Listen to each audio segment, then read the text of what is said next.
Nouveau départ est un balado de conversation sur l'expérience d'immigrer au Québec. Et pour la saison 2, j'avais envie de l'aborder à travers le spectre de la littérature, parce que la lecture nous rapproche. Animé par moi, Kitty Antoine, à la recherche Pierre-Antoine, musique par Na Agnan, réalisé par Mathieu Tessier. C'est une production de Canal M avec l'organisme Union urbaine.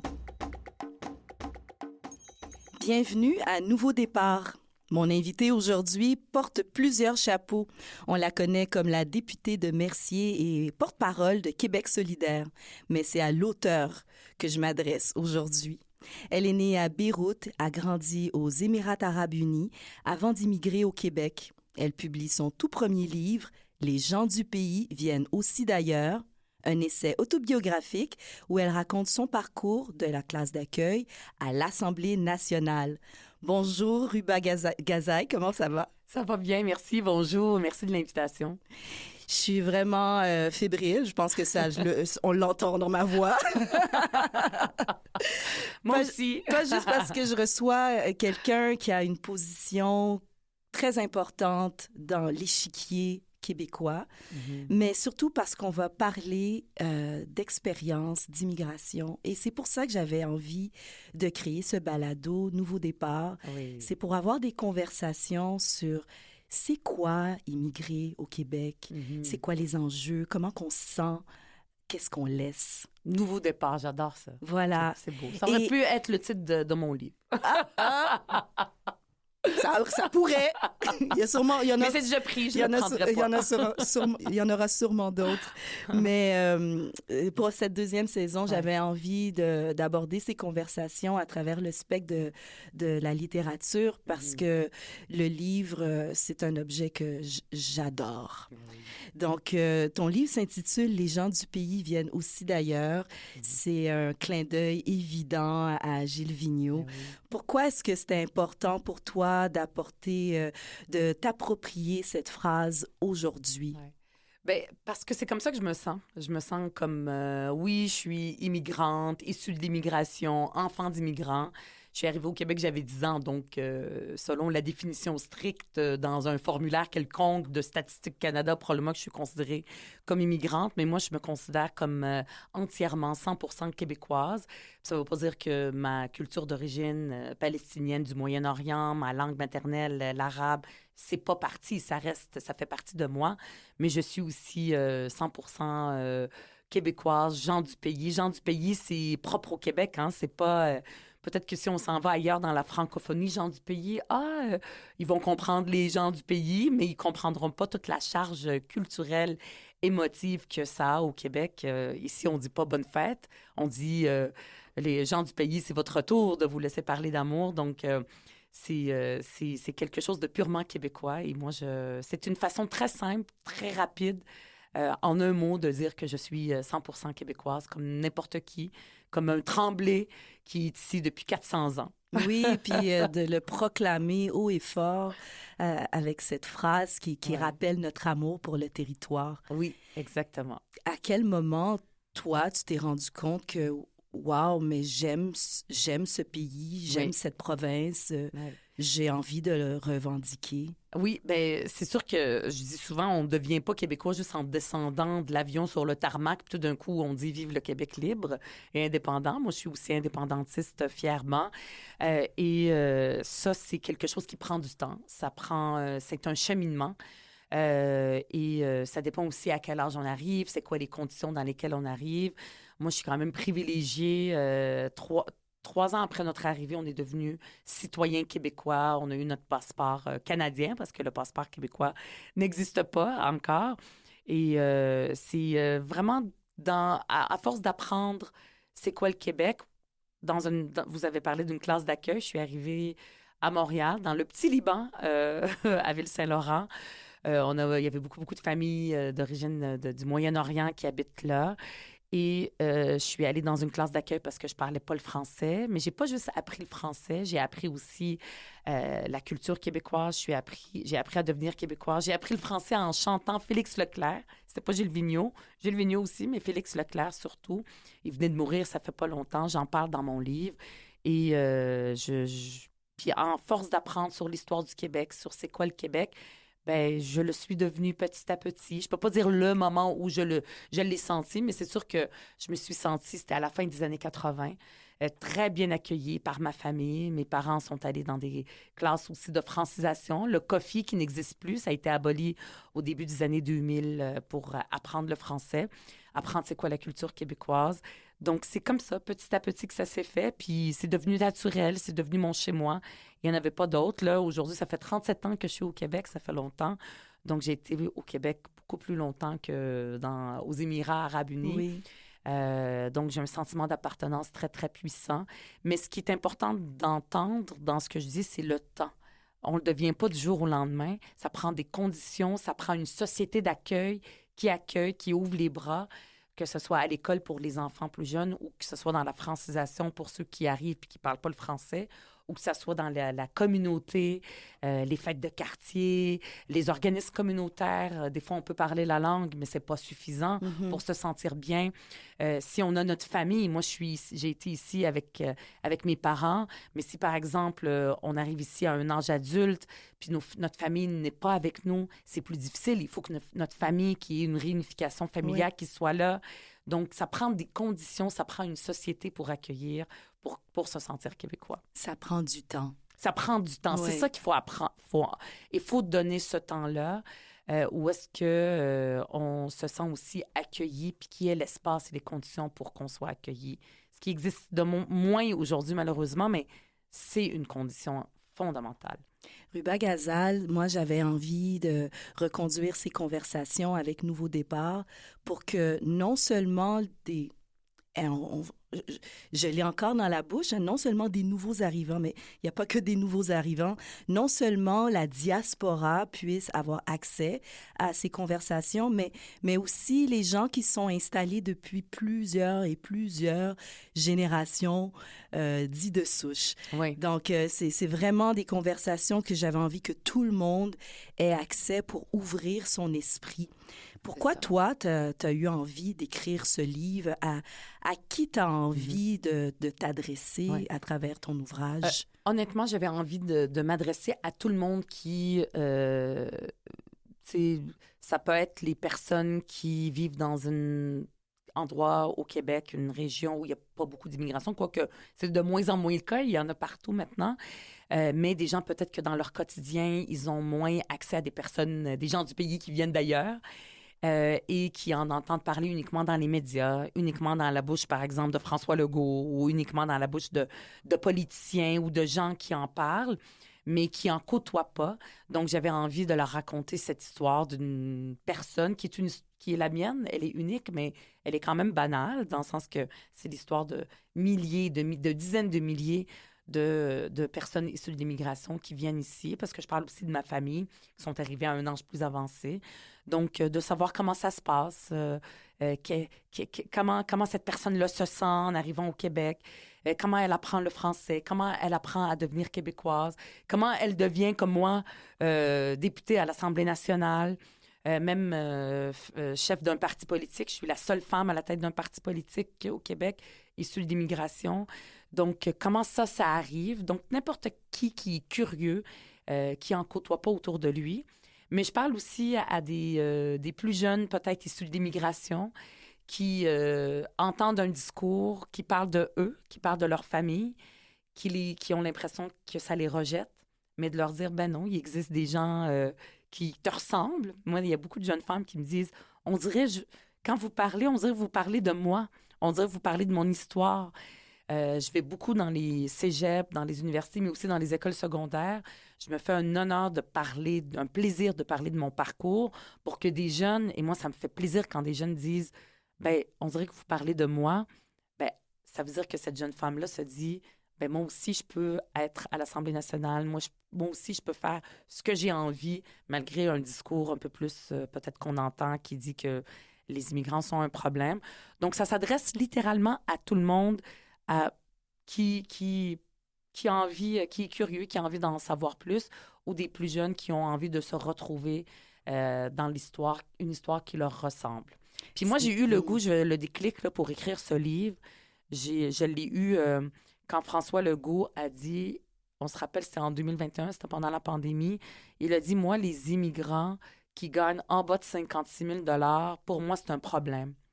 Et on entend, là, c'est rendu maintenant chose banale de dire que la cause de la crise du logement, c'est l'immigration, si nos écoles débordent, c'est l'immigration, etc. Oui, c'est vrai qu'on en a accueilli beaucoup, beaucoup plus et de façon désordonnée. Et ça, c'est à cause du gouvernement du Québec et du gouvernement du Canada que ça s'est fait de façon aussi désordonnée. Mhm. C'est pas la faute des immigrants qui sont ici, dont certains qui veulent juste contribuer au pays. Donc, je me suis dit, bon, non, moi, je veux contrer ce discours-là que j'entends. C'est pas vrai que ma famille, on a un problème. C'est pas vrai que je suis un problème. C'est même le contraire. Oui. Et je ne suis pas l'immigrante parfaite parce que c'est ça aussi, c'est une de mes inquiétudes en écrivant le livre, c'est de dire, ah, mais toi, t'es correct. Ça veut dire qu'il y a des immigrants qui sont pas corrects. Moi, je refuse ça. C'est pas vrai. J'ai une histoire comme celle de beaucoup, beaucoup d'autres personnes. Et je voulais qu'on l'entende. Puis non, l'immigration, c'est pas un problème. Voici la preuve. Oui, de remettre un peu l'humain Oui, au centre de ces oui, conversations-là. absolument. Puis depuis quelques années, tu l'as dit, hein, c'est polarisant comme sujet. Totalement. L'immigration est au centre de plein de débats politiques. On dirait Oui. que c'est à l'origine de plein de situations même. Et est-ce que tu penses que ton livre, c'est un peu une réponse euh, à, pour contrecarrer, ben, pas pour contrecarrer, mais c'est une réponse à ces politiciens qui utilisent l'immigration comme levier politique? Oui, parce que des débats sur l'immigration, il faut qu'on en ait, comme on en a sur tous les sujets. On est dans une société démocratique et c'est très bien et c'est même très important qu'on en ait pour préparer la population à cette immigration-là. Je veux dire, ça a toujours été une terre d'accueil ici, le Québec. Il faut que ça continue. Et aussi pour sensibiliser les gens face à la réalité concrète du quotidien. Moi, je suis très, très présente sur le terrain. Je fais des tournées un peu à travers le Québec. Je vais dans des écoles, je vais dans toutes sortes de milieux. Et la majorité des gens, je veux dire, ils vivent pas dans ces discours théoriques de certains politiciens ou chroniqueurs qui ne sont déconnectés de la réalité. Dans la réalité des gens, ils veulent vivre, ils veulent avoir une communauté qui soit vivante, qui soit dynamique, qu'il y ait des gens qui viennent d'ailleurs, qui viennent redynamiser leur communauté partout au Québec. Et ça, c'est la réalité. Puis la vérité, c'est qu'ils ont des problèmes concrets. Oui, des fois, par exemple, ils n'ont pas assez de logements, mais c'est pas parce qu'il y a trop d'immigrants. Oui, oui, bien sûr, tu reçois beaucoup, beaucoup d'immigrants. Tu n'as pas construit pendant 25 ans, Il y pendant avait 30 ans. déjà ce Il y avait problème. déjà ce problème. Il existe en Gaspésie. Je veux dire, la Gaspésie ne déborde pas d'immigrants non plus. Et ces problèmes-là existent partout de logements. Mais au contraire, on a besoin de personnes qui viennent redynamiser notre territoire, nos communautés. Et l'immigration, souvent, c'est une solution même. Puis c'est pour parler du concret, pour démontrer de façon concrète que ce discours-là, bien, il est déconnecté de la réalité. Oui. Tu es vraiment une excellente ambassadrice. J'écoute parler Merci. et puis vraiment le choix de tes mots et surtout l'énergie que tu mets derrière. Merci. C'est pas juste convaincant, mais on comprend. Oui. Est-ce que dans ta famille, la politique a toujours été quelque chose d'important, de discuter, de partager pour que tu en fasses carrière? Dans ma famille, la politique est honnie. Ils détestent la politique. Pour eux, comme beaucoup d'immigrants d'ailleurs, pour eux, l'immigration, pardon, pour eux, la politique, c'est des problèmes, c'est des conflits, c'est la guerre. Moi, je suis donc née au Liban. La guerre du Liban civil commençait, puis mais j'ai vécu aux Émirats arabes unis parce que ma famille avait besoin de sortir de cette guerre-là parce que c'était très, très... c'était pas propice à élever une famille, mais dans une famille palestinienne. Donc, moi, ma famille, mes grands-parents, mes arrière-grands-parents, mon père avait 2 ans. En 1948, ils ont quitté la Palestine lors de la création de l'État d'Israël, où est-ce qu'il y a eu aussi, ils avaient peur pour leur vie, donc ils se sont dit, on va quitter puis on va revenir. Finalement, ils ne sont jamais revenus jusqu'à aujourd'hui. Donc, tout ce qui est politique, c'est des conflits pour eux. Fait qu'ils se sont dit, on va aller dans un pays où il ne se passe rien, où c'est tranquille, où on peut élever notre famille, on peut s'occuper de notre gazon, on peut avoir une maison, puis personne ne nous dérange, puis ça se passe bien. Ils ont dit, ben c'est le Canada. On a une grande partie de ma famille, des amis de mes parents à l'époque, dans les années 80, qui sont allés à Toronto. Et mon père, il nous a dit, genre, je raconte cette histoire dans le livre. Nous, on était 3 filles, là, moi et mes sœurs. Puis ils ont dit, ben là, il faut qu'on quitte parce qu'on a besoin d'aller dans une place où est-ce qu'on a un pays, parce qu'on n'en a pas. Et il y a le Toronto, ça se passe en anglais. Puis il y a Montréal, ça se passe en français et en anglais. Fait que là, on s'est dit, ah ben là, nous, on parle l'arabe. On veut ajouter, on veut plus de langues. Allons à Montréal, alors qu'on avait beaucoup moins d'amis. Juste une famille libanaise que mes parents ont déjà connue. C'est intéressant ça aurait de été voir beaucoup plus comment les choix oui. se font. Ah, c'est un hasard, un coup de dé. C'est les enfants qui ont décidé. Puis on a dit, ben OK, très bien, on va là. C'est bon, ça se passe en français. Fait que c'est la langue française qui a fait qu'on a choisi le Québec pour avoir une arc de plus, une corde de plus à notre arc. Puis c'est comme ça qu'on a choisi d'aller là. Mais c'était pas pour faire la politique. Donc, moi, je dis tout le temps, pourquoi ça m'intéresse? Toute jeune, ça m'a toujours intéressée. Je me dis, je dois avoir un ancêtre qui aimait la politique parce que mes parents, eux autres, non, on va rester tranquille, on va pas se faire déranger, on veut déranger personne. Et pour eux, la politique, c'est juste des problèmes. Hein? Encore plus, moi, je suis indépendantiste, je suis pour l'indépendance. Puis dans ma famille, c'est sûr que les immigrants, ils ont peur de ça parce qu'ils veulent la stabilité. Puis, mais c'est de la faute de mes parents que si je suis indépendantiste parce que toute mon enfance, ma famille, mon père me parlait, un jour, on va avoir un pays, la Palestine. Puis il parlait toujours du rêve d'avoir un pays, du rêve de l'indépendance. Ça a toujours été présent. Mais finalement, moi, je l'ai, en entendant le discours indépendantiste ou en entendant ça ce t'a nourri combat-là, autrement. oui, ça résonnait en moi. Puis je dis souvent, j'ai 2 nations, la nation palestinienne et québécoise, mais j'ai pas de pays. Je me reconnais pas dans le Canada. C'est un beau pays, mais je me reconnais pas dans le Canada. J'ai pas de sentiment d'appartenance. Je veux dire, j'ai voyagé un petit peu à travers le Canada, puis c'est comme une autre... On est dans un pays étranger, littéralement, quand on est québécois. Puis je dis, ben, j'ai pas de pays, je veux un pays. Je veux la Palestine, mais il y a beaucoup plus de chances d'avoir le Québec. On a tout. On a le territoire, on a la langue, on a un État national. Qu'est-ce qu'on attend pour devenir un pays? C'est la faute de mes parents. Ah, mais c'est vraiment intéressant. Donc, en faisant le choix de s'installer au Québec, ça faisait en sorte aussi qu'il y avait une nouvelle langue à apprendre. Exact.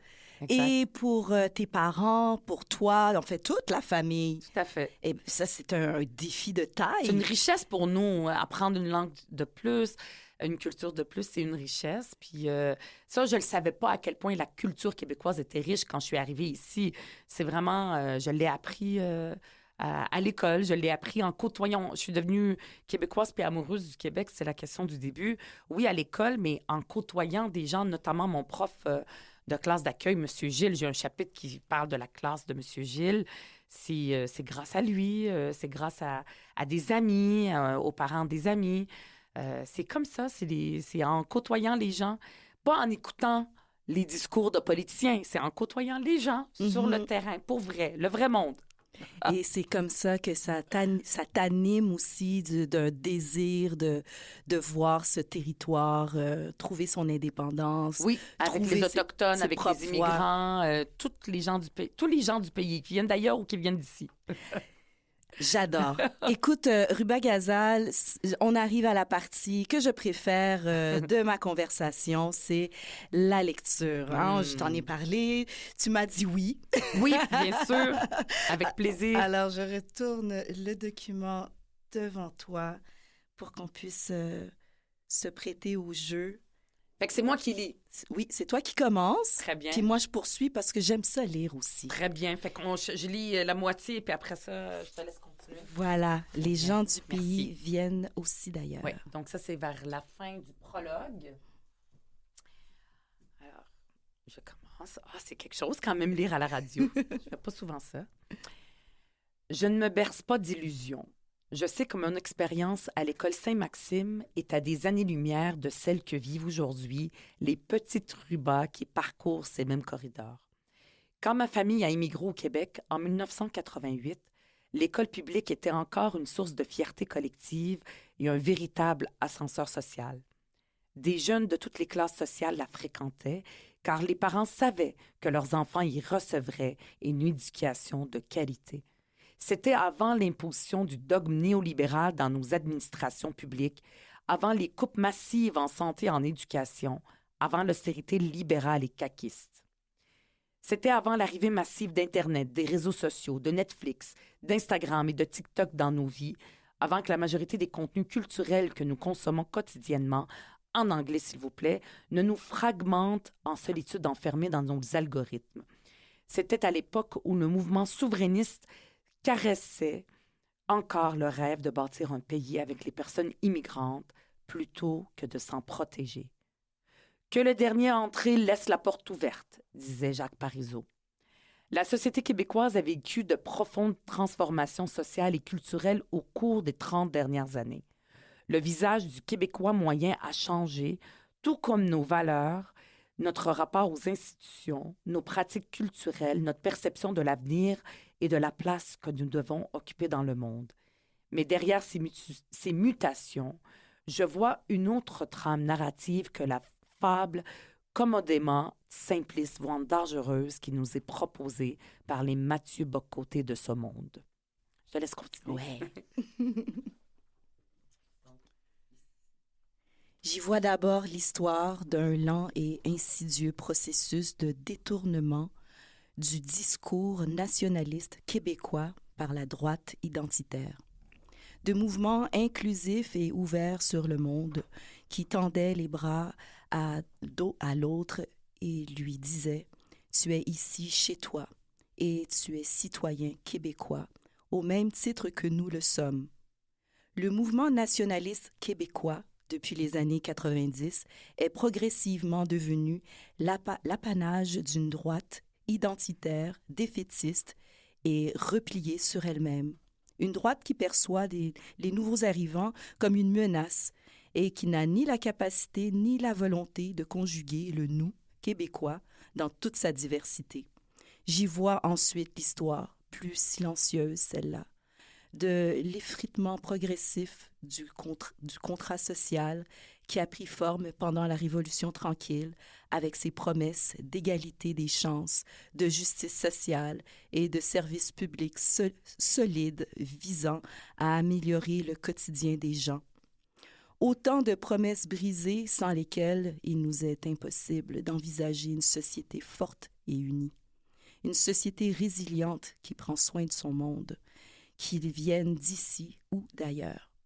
Les bonzes du nationaliste identitaire qui prophétisent sans cesse la disparition de la nation québécoise en pointant du doigt les immigrants se gardent bien de faire ce bilan historique, pourtant nécessaire. Quoi de plus facile quand on a entre les mains les clés du pouvoir que d'imputer nos échecs aux nouveaux arrivants? Pour la classe politique qui nous gouverne depuis des décennies, rien de plus commode que de renverser le lien de cause à effet. Si nos services publics tombent en ruine, si notre modèle d'intégration s'essouffle, c'est la faute, oui, c'est la faute des immigrants. Et si les personnes immigrantes, plutôt que d'être les coupables de l'effondrement du modèle québécois, en étaient au contraire les victimes au même titre que tous les Québécois. Merci. Des belles réflexions. Oui. Ça, c'est le prologue. Donc, juste pour dire aux gens, le livre, après ça, c'est comme je raconte une histoire, je raconte des anecdotes. C'est pas juste des principes que j'énonce. Là. Ça, c'est vraiment vers le prologue à la fin, qui résume un petit peu j'aime pas ça dire la thèse, mais un petit peu les réflexions, là, puis l'idée dont on parlait tantôt là, sur à quel point on rejette toute la faute sur l'immigration, puis que c'est pas ça le Québec, c'est pas juste ça la politique au Québec. Il y a d'autres gens qui portent un autre discours, puis c'est le discours que j'amène d'ouverture, d'inclusion. Puis ça fait pas juste du bien aux immigrants, hein, c'est aussi au Québec. Si on veut que le Québec prospère, si on aime vraiment le Québec, si on est vraiment nationaliste, il faut qu'on ouvre les bras aux immigrants, parce que dire le contraire, c'est un mensonge. Hein.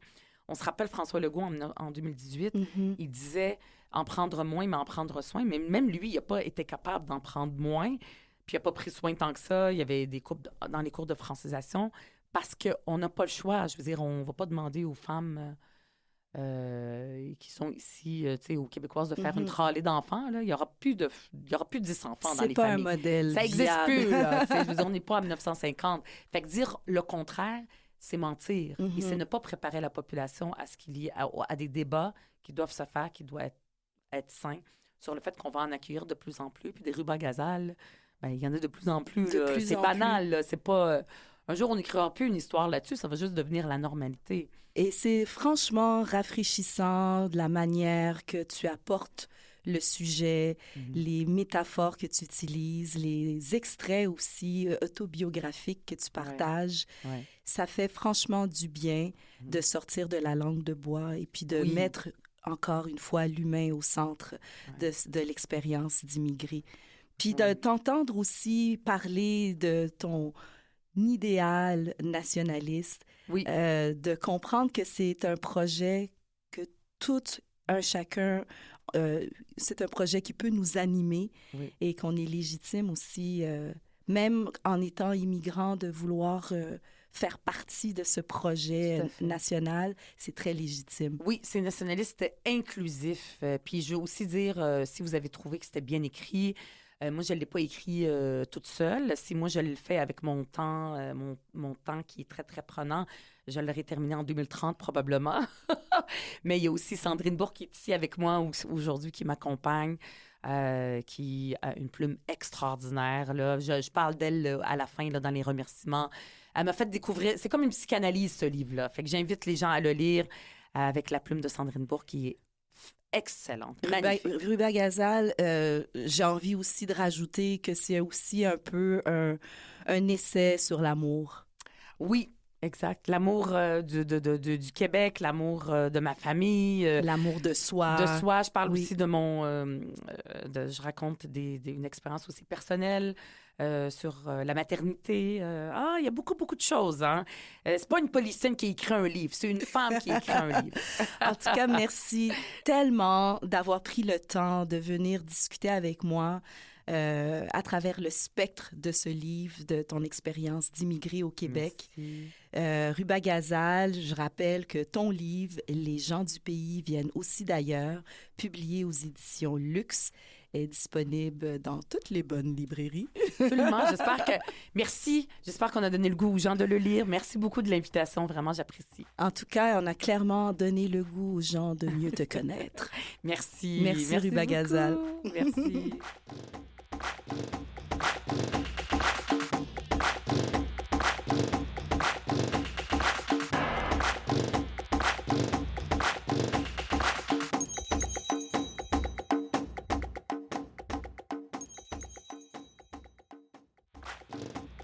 Aujourd'hui, on reçoit un invité que vous connaissez sans doute comme le député de la circonscription de Viau à l'Assemblée nationale du Québec, où il y siège pour le Parti libéral depuis 2018.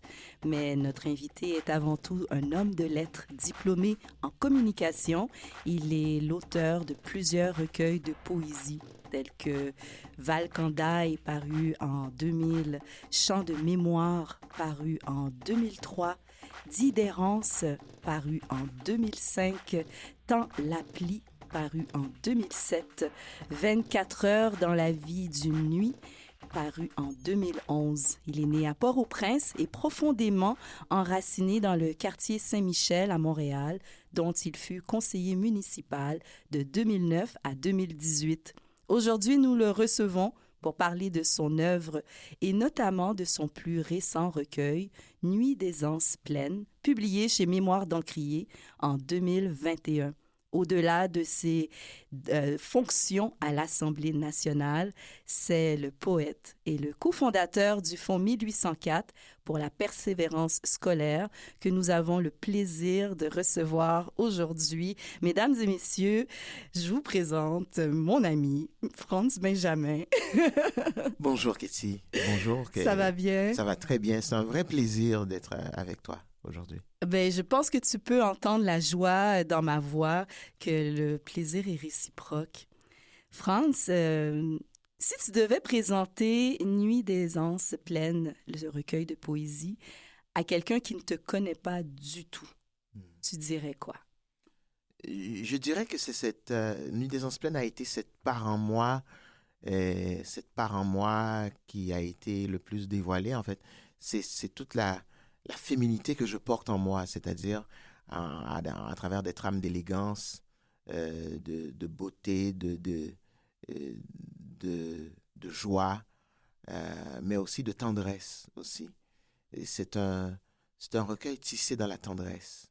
Et ça, j'ai voulu, contrairement à mes recueils précédents où il est souvent question de mémoire, de révolte, de tristesse, de mélancolie, de deuil, j'ai voulu laisser émerger cette part en moi de joie et de beauté. Donc, alors, c'est comme ça que je crois que je laisserai parler que je parlerai de Nuit des Anses Pleines. On dirait que tu t'es présenté. On dirait que les mots que tu as choisis te collent à la peau. Tu es quelqu'un de tendre, d'apaisant, de calme, mais de façon irrévérencieuse. Tu es quelqu'un de engagé, affirmé. Euh, c'est comme si tout ça vivait en toi. Est-ce que je me trompe? Non, tu ne te trompes pas, parce que moi, l'engagement très tôt dans ma vie, dans ma famille, donc j'ai appris l'engagement à travers le religieux, parce que j'ai grandi dans une famille très religieuse. Et donc, c'est auprès de ma mère et de mon père que j'ai appris à m'engager pas pour moi, mais au nom de mes valeurs, mais avec et pour les autres. Euh, et, et cette part de tendresse, c'est ma mère. En fait, quand on me regarde, c'est vrai que physiquement, je ressemble à mon père, mais psychologiquement, je ressemble beaucoup à ma mère. Et qui m'a transmise des valeurs extraordinaires autour du regard. Ma mère me disait, lorsque j'avais 5 ans, et ma mère faisait un exercice avec moi, presque à chaque matin. Elle m'amenait devant un miroir et elle me disait elle me disait, qu'est-ce que tu vois dans le miroir? Alors je répondais toujours, je vois un beau garçon. Donc, alors, ma mère me C'est disait... une femme très intelligente, ta mère. Et donc, elle m'a appris à assumer beaucoup ce que je suis, mais dans le respect des autres. Lorsque j'ai été élu la première fois, je dis souvent que mon plus grand discours politique, de motivation politique, c'est ma mère qui me l'a donné. Qui m'a dit, Franz, ton père ton père et moi, nous t'avions donné des valeurs autour du respect, nous t'avons transmis l'éducation, l'honnêteté. Gare à toi. Gare à toi si tu t'en sépares. Si un jour, me disait-elle, peu importe où tu arrives dans la vie, que tu ne sois pas en mesure de regarder n'importe qui droit dans les yeux, c'est que dis-toi ce jour-là, tu as quelque chose à te reprocher. Oh, ça, c'est une grande leçon de parentalité, ça. Absolument. Donc, c'est resté comme un genre de mantra pour moi tout au long de ma vie politique, mais pas seulement de ma vie politique, de ma vie d'être humain, tout simplement. C'est ces paroles-là qui ne m'ont jamais quitté, mais elle m'a toujours aussi rappelé de ne jamais oublier d'où je viens. Donc, d'où je viens, ça me force nécessairement à porter un regard humain, attendrissant sur celles et ceux qui me côtoient, tout simplement. Et c'est bien cette part d'humanité qui réside en toi, qui nous émeut et je pense qui t'émeut aussi. J'ai fait la lecture de ta, en fait, bibliothèque, Valcandaï, c'est de la poésie créole qui est parue sous les éditions Parole. Chant de mémoire, toujours un recueil de poésie qui a été publié à Montréal. Mémoire d'Encrier a publié Dit d'errance et Édition Parole a publié Tant l'appli. Et le 24 heures dans la vie d'une nuit a été publié par Mémoire d'Encrier. Mon œil est resté accroché à Tant la pluie parce que c'est une des œuvres qui m'émeut le plus de tout ce que tu as présenté. Pourquoi tu écris, Franz Benjamin? J'écris un peu pour exister parce que c'est une part importante en moi. Je dis souvent, un jour, je ne serai plus politicien, je ne serai plus un homme politique. Et- mais je ne connais pas de fin à mon travail d'écriture, d'écrivain. Parce que c'est une part importante en moi. C'est une part importante en moi pour dire le monde, mais pour dire ce que je suis à travers mes rêves, à travers ma vision, à travers mes espérances aussi. Donc, et de ce point de vue-là, j'écris aussi, pour moi avant tout, c'est un acte très égoïste, l'acte d'écriture. Euh, on s'enferme dans sa chambre, on s'enferme avec son stylo, son papier, et on écrit. Mais en même temps, une fois publié, cela ne nous appartient plus. Ça devient un geste d'altérité.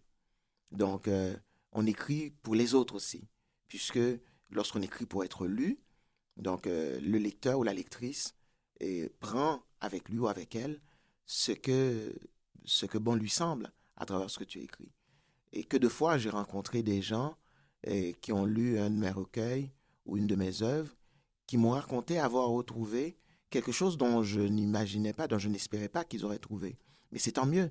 C'est ça la beauté de l'écriture aussi. Tu commences par un acte très égoïste, mais tu finis par un geste tout à fait très altruiste. Il y a d'autres mots qui me viennent en tête. C'est quand même très intrusif aussi d'exposer sa poésie. C'est un peu exhibitionniste d'exposer son intimité comme ça, même exposer en prose.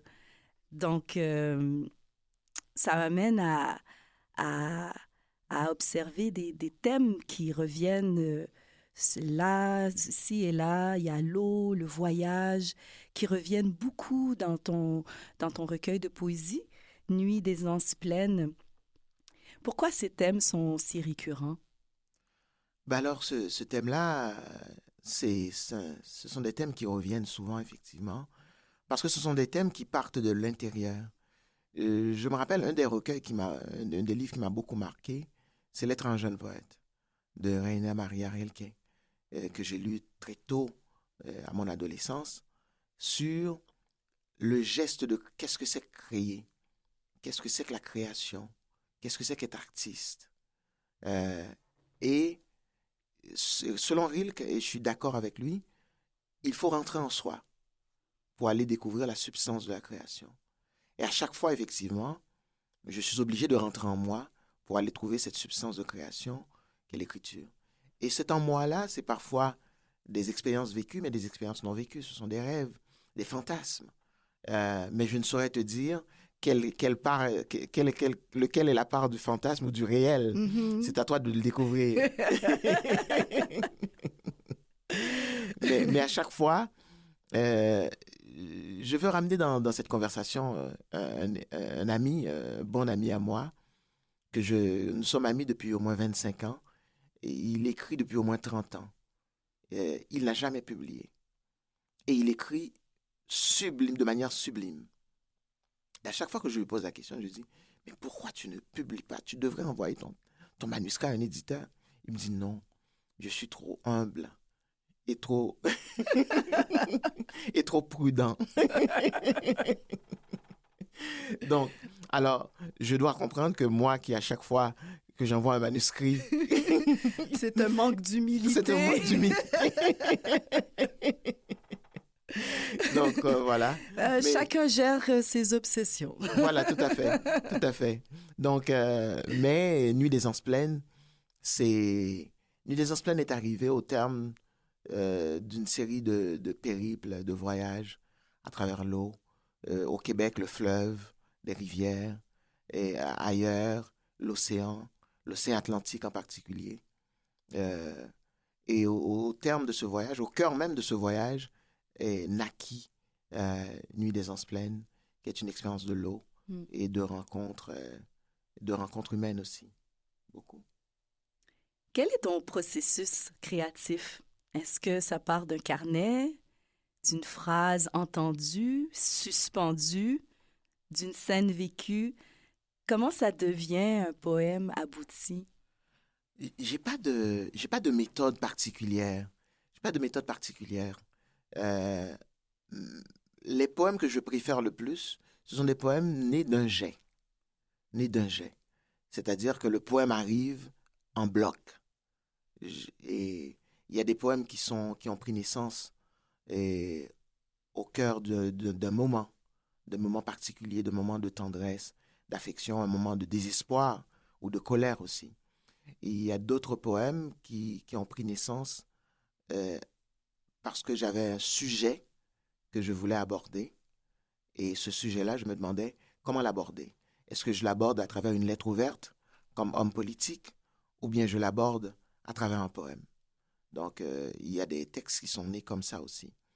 Il y a d'autres textes qui ont pris naissance à partir d'un coup d'œil.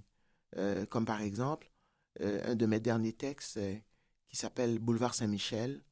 C'est un texte qui a pris naissance dans un café sur le boulevard, au boulevard Saint-Michel. Donc, j'étais attablé à un café et je regardais passer les gens de toutes origines, de tout accent. euh, et voilà comment naquit ce poème-là, que j'espère que tu pourras lire, découvrir dans un recueil à venir. J'ai très hâte déjà. Tu sais, j'aime toujours me rappeler les éléments déclencheurs de chacun de mes projets et pour ce balado Nouveau Départ, c'est vraiment les conversations que j'ai eues avec mes parents sur leur expérience d'immigrés ici au Québec qui m'a donné envie d'ouvrir le micro et de reconduire des conversations avec des gens que j'admire, qui fait partie de de nos sociétés, de notre culture, sur leur expérience à eux d'immigrer ici. Et pour la deuxième saison, ben, j'avais envie d'utiliser le livre parce que c'est un objet que j'admire tellement pour pouvoir euh, continuer ces conversations. Pour toi, Franz, si on retourne au début, euh, ça fait pas très longtemps, hein? Non. Tu es né en Haïti, tu vis à Montréal depuis 1986. Est-ce que tu peux me parler de ton arrivée au Québec et à toi? Quel âge tu avais? Dans quelles circonstances tu es arrivé ici? Je suis arrivé au Québec un dimanche. Un dimanche au fin de mois de novembre, je crois. Mais je me rappelle, c'était un dimanche parce que, comme je suis venu par la route, parce que j'arrivais des États-Unis, parce que j'ai vécu aux États-Unis, à New York en particulier, pendant au moins 2 ans. Donc, c'est par la route que j'arrivais. C'est un dimanche soir. Et celui qui nous amenait à Montréal par la route dans l'autobus que nous étions, il a syntonisé une station de radio que nous connaissions très bien, qui émet le dimanche soir, les Radio Centre-Ville. Mhm. Donc, la première chose que j'ai entendue, c'est une émission en créole émettant à partir du Québec pour la communauté haïtienne. Et alors, ça m'a fait dire à ce moment-là qu'il y avait une communauté haïtienne, qu'il y avait des Haïtiens avant moi qui y vivaient. Et c'est cette communauté-là que j'allais découvrir quelques mois, quelques années plus tard. Je suis arrivé. Permets-moi de faire un petit clin d'œil à toute cette équipe de pionniers Oui, dont mon oncle Georges absolument, Yvon Georges-Yvon Antoine Antoine. faisait partie. Absolument, tout à fait. Oui. Donc, ce sont les premières voix. Ce sont les premières voix avec lesquelles j'ai fait connaissance au Québec. Outre ma famille, évidemment. Puisque mon père y était déjà, ma mère aussi, et mes frères. Donc, moi, je rejoignais ma famille ici à Montréal. Donc, c'est une arrivée aussi un peu brutale. Un peu brutale parce que 24 heures avant que je parte, je ne savais pas que je partais. Ah! Euh, et il faisait froid un peu à New York, mais c'était rien de comparable avec Montréal. Donc, j'allais découvrir l'hiver quelques semaines plus tard, et les rigueurs de l'hiver, comme on dit souvent. Euh, j'allais... J'ai fait la rencontre. Il y a une belle anecdote, je ne sais pas si j'ai le temps pour te la raconter. Oui. Alors, le lendemain de mon arrivée, on m'amène dans une classe d'accueil. C'est une école qui est sur la rue Beaubien. Et là, on me fait passer, comme tous les jeunes qui sont nouvellement arrivés, on leur fait passer un test de classement, et puis là, je fais mon test, etc. Le professeur, c'est un Haïtien. Quand il a vu ce que j'ai écrit, il a dit, « Mais toi, tu viens d'où? » J'ai dit, je viens de New York. Il m'a dit, tes études, tu les as faites où? J'ai dit, j'ai fait une partie de mes études à Port-au-Prince. Il dit, mais en Haïti, tu as été à quelle école? J'ai dit, j'ai été au Collège canado-haïtien. Il m'a dit, c'est pour ça. Mais non, mon cher, écoute, toi, tu restes pas en classe d'accueil. Toi, tu vas en classe régulière. Écoute, je vais t'inscrire dès demain. Je suis en congé demain, mais je peux prendre 2 ou 3 heures afin que tu ne perdes pas ton temps ici. Wow! Alors, quelle chance! Absolument. Le lendemain matin, il est passé me chercher chez moi. Il est allé m'inscrire à l'école. Alors, quand j'ai voulu le remercier, je lui ai dit, merci beaucoup, monsieur, merci, c'est très gentil. Il m'a dit, ne me dis pas merci, deviens quelqu'un dans ta vie, c'est tout ce que je te demande. Des années plus tard, les années ont passé, je suis devenu commissaire scolaire. Et tu as recroisé cet homme? Et un jour, la secrétaire de la commission scolaire m'appelle et me dit, écoutez, il y a un monsieur qui veut vous parler. Et je dis, ok, parfait, donnez-moi son numéro. Je l'appelle, il me dit, écoutez, vous ne me connaissez pas, et j'ai un problème, mais il n'y a qu'un immigrant qui puisse comprendre mon problème. Voici le problème que j'ai, etc. J'ai dit, écoute, je ne veux pas faire de promesses de politicien. Je prends en note tout ce que vous me dites. Je vais vérifier. Et là, sa situation, la chose a été réglée à sa grande satisfaction. Et quelques mois plus tard, nous nous sommes revus, nous nous sommes rencontrés.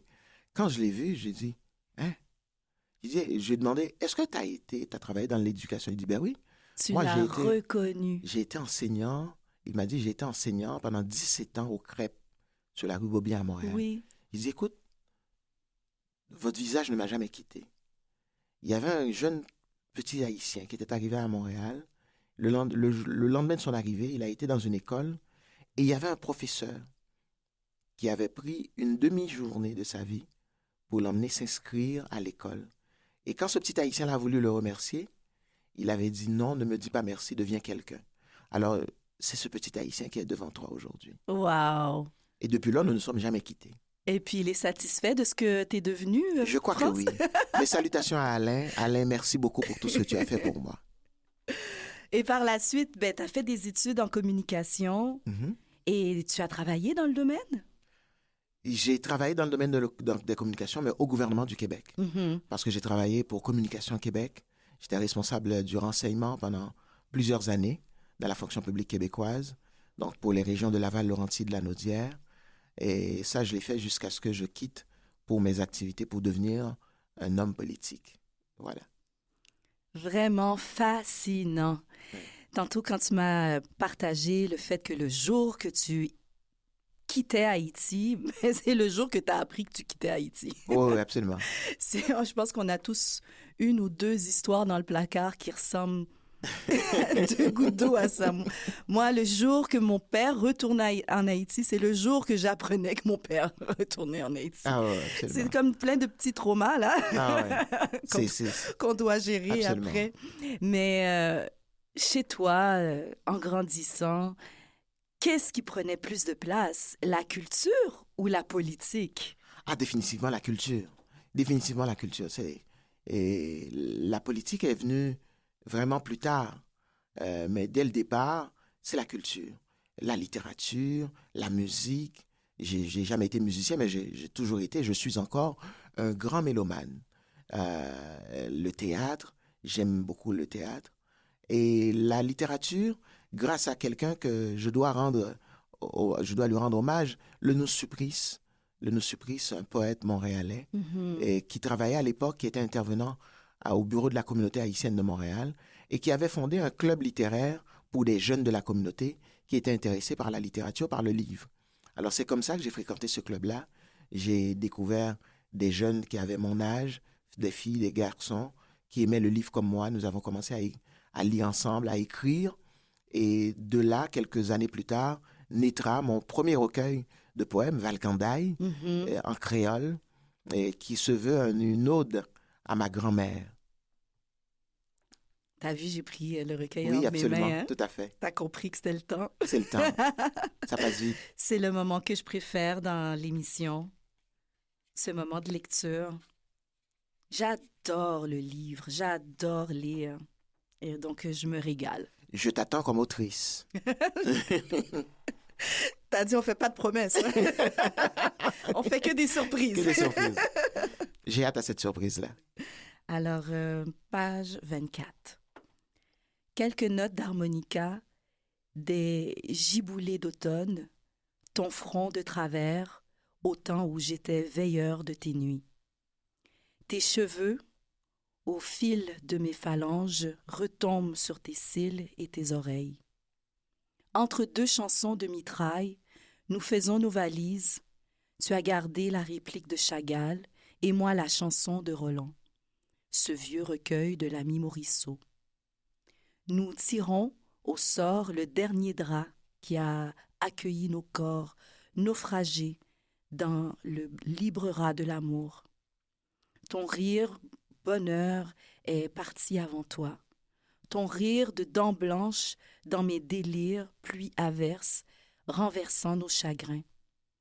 Pour ne pas fermer l'œil, je parle sans arrêt à mon ami Jack. Lui m'écoute boire ma douleur, et ton visage me revient, en quelques notes d'harmonica, et la voix cassée d'un vieux bluesman. Quelque agape que porte ta bouche, je reprends cette nuit la route du ciel, par tes lèvres qui m'envoûtent. Tes lèvres dans ces contours de Saint-Sacrement, rectifiant les ombres de nos maisons hantées, tes lèvres dans la nuit, sans savoir quel abri de néon illumine nos perrons. Pour ne pas fermer l'œil, je continue de parler sans arrêt à mon ami Jack. Lui m'écoute boire ma douleur, et ton visage me revient entre quelques notes d'harmonica et la voix cassée de Lazy Lester. I'm a man, baby. Ah, c'est beau. France Benjamin, ton rapport avec la langue, le français, le rythme, sa musicologie, son son, comment ça a évolué au fil du temps, au fil des recueils pour toi? Ben alors, je suis habité par deux langues, par le créole et le français. Mhm. Le créole, ma langue première, langue maternelle, c'est par cette langue-là que m'est arrivé l'amour de la littérature, l'amour du lire, l'amour du français. C'est par le créole que ça m'est arrivé. Par une grand-mère, Nancia René Moïse, paix à son âme, qui était analphabète, qui allait au marché à chaque 2 semaines, qui ramenait un livre, cette collection Martine va à la mer, etc. Oui. Bon, et qui me disait, dans un créole juteux, mon fils, je traduis, ta grand-mère ne sait pas ni lire ni écrire, va lire ce qu'il y a dedans et viens me le raconter ensuite. C'est par elle que j'ai appris à aimer le livre, à aimer lire, et par la suite à aimer la littérature. Aujourd'hui, pour moi, la langue, c'est non seulement un véhicule de communication, mais c'est un outil de création pour moi. Et j'aime bien l'idée, comme poète, que je suis orfèvre des mots. Je taille, je cisèle, je tique, je coupe, je découpe, je retaille, je redécoupe les mots pour les mettre à ma mesure, pour les mettre à la mesure de mon œuvre, de ma création littéraire, de la poésie en particulier. Et ce que j'aime, c'est j'aime les poètes qui ont travaillé comme de véritables esthètes des mots. Et ces poètes-là, je les voue une véritable, je les vénère. Des poètes comme Aragon, comme Anthony Phelps, Gaston Miron, ce sont de grandes voix de la poésie francophone que nous gagnons à connaître.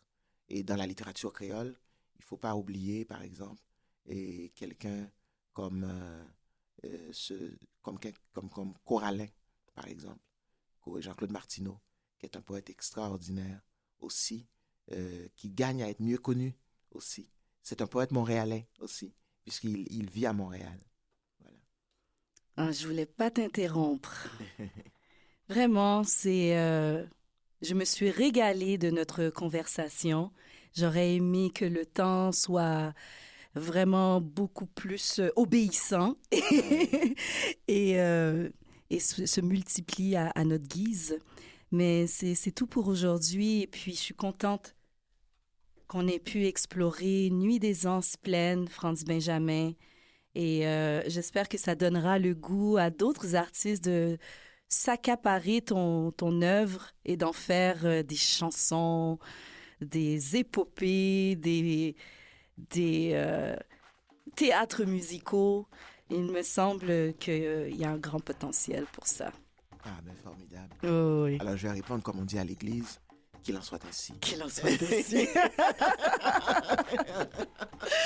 Merci, Franz Benjamin. Merci, Kitty. Ça a été un plaisir.